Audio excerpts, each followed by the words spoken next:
business, I saw a gap. I saw a gap in that there weren't that many PR agencies that were Hispanic. There were few. And I felt like there was a bigger need for that. So it's ideal. And then doing a niche, I focused on the U.S. Hispanic market. Why? Because I felt like that would make me more competitive. I was bringing something to the table that was different, that was unique.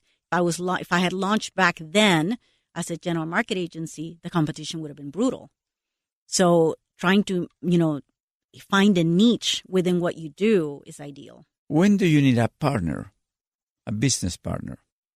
I think a business partner, it depends on the type of business that you're launching.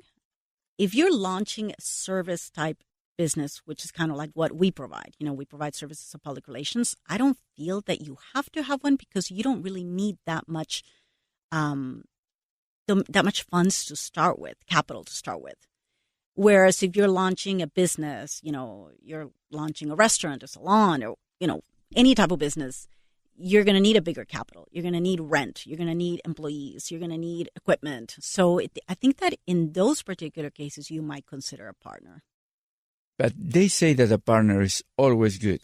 You kind of not agree if you are in the service industry. It's not that it's not good. I don't feel it's necessary. I see. Which is a difference. I at this point, I have not had the need to have a partner because I didn't need that much capital to begin with. Honestly, I had a phone, I had an email and a fax. Well, back then a fax, and I was good to go.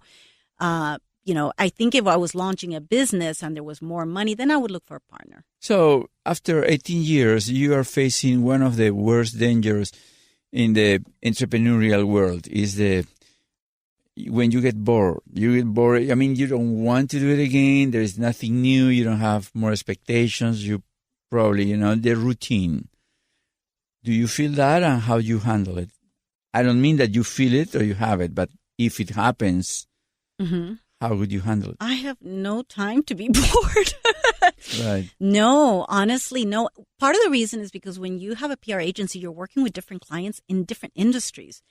So you're learning all the time. I mean, we don't just do, for example, entertainment. We've gone into education. Right now we're working in the beauty industry. So you're always learning. There's always something new.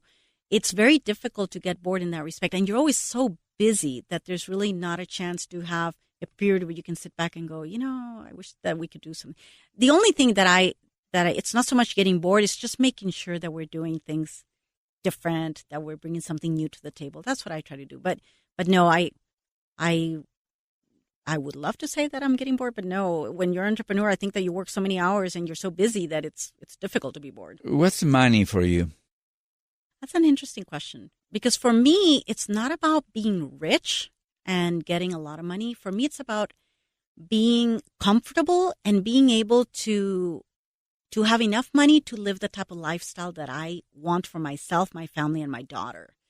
And that includes, for example, travel. We love to travel. And I did, that's something that because I grew up traveling. So I don't want to I don't want to leave that, live in a decent neighborhood, have a good education for my daughter. So to me, being able to achieve that is great. So do you have a habit that you keep and you do that helps to be what you are? I am super organized. I mean, everybody's talking about Marie Kondo. I'm like, times 2. And that can drive some people crazy. Yeah. When you see the show, you laugh about, Yes. I am the person that has, her closet color coordinated. She does, right? But I have to be organized because when you manage so many things, as a business person, as a mom, as a wife, as a person who has a home, when you manage all that, the only way to be efficient is to be organized. And my time is so valuable that I can't just waste it. I have to make sure that it's all planned accurately, accordingly so that I can make the most of it. So you are very organized. You have everything planned. What about creativity? Do you have a room for inspiration, improvisation? Definitely. I mean, it's put in the calendar. Like, we're going to do a brainstorming session, and we're going to have 2 hours to do that. And we put it on the calendar, and that's what we're going to focus on. Those 2 hours, we're going to do brainstorming.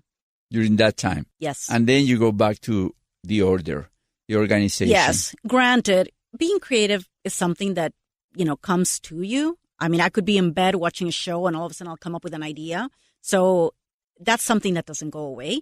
But I do make time for it if we have to particularly work on a specific campaign and we want to do something exciting, or, this is coming up. What can we do? Let's have a brainstorming session. Let's bring something new to the table. So I make time for it because I feel that you need to, but it is something that's also always there. Do you have to talk to your clients almost every week or? Oh, yeah. Every week. So personal touch is very important in your industry. It's extremely important. You know what they say is if you're out of mind if you're not present, and you want to be present so that your clients can keep you in mind, because since you don't work at their facilities, you're not there, they don't see you.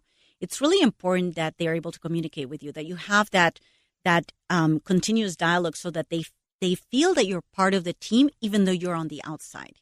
The more that they feel that you're part of their team, the more valuable you are to them, because they feel that they can reach out to you whenever they can and whenever they need to. So it's really important. Is there any figure or person that you admire, beside your father, you mentioned it before, that you admire? This is not your relative, that you really, really get inspired by?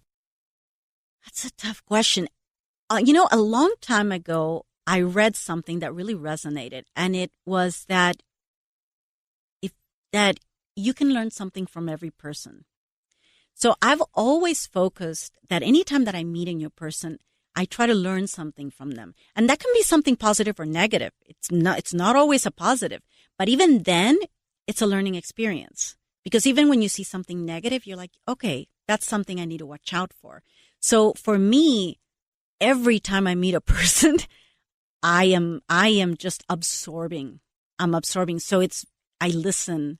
It's not just about talking. I really listen and try to see what that person is all about. How did they do what they're doing? How are they successful? How do they manage their lives? So I think to me, those are incredible learning experiences. So you are a learner. You're a seeker. You're always looking for, new knowledge or the truth, your truth. I think that we're works in progress, and we can learn every single day. We're learning and we're developing. And I feel that I like to do that with intention.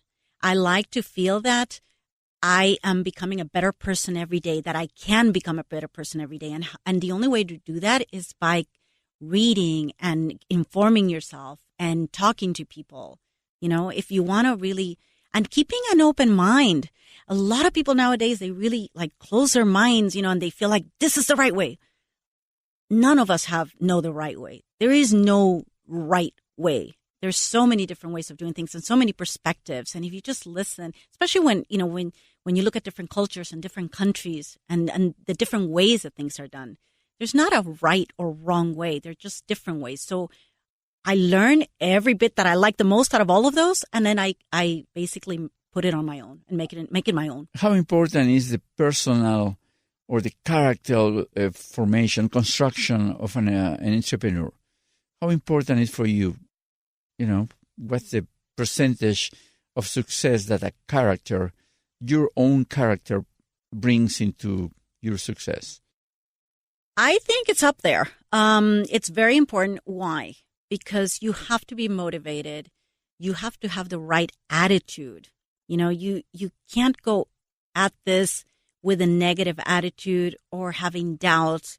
You have to have that confidence and push yourself to, not all of us have that confidence. Sometimes you have to learn it and you have to grow that confidence. And it is possible to grow it. I mean, sometimes people think, no, I'm never going to be confident enough. Yes, you can be confident enough. You just have to make it grow, and it grows little by little. But yes, there are certain character traits, I believe, that definitely make successful entrepreneurs. If I give you a billboard, a huge billboard in the main street in town, which message would you put on it? Beyond or beside your brand, of course. I was going to say to promote my agency. No. Don't take advantage of it.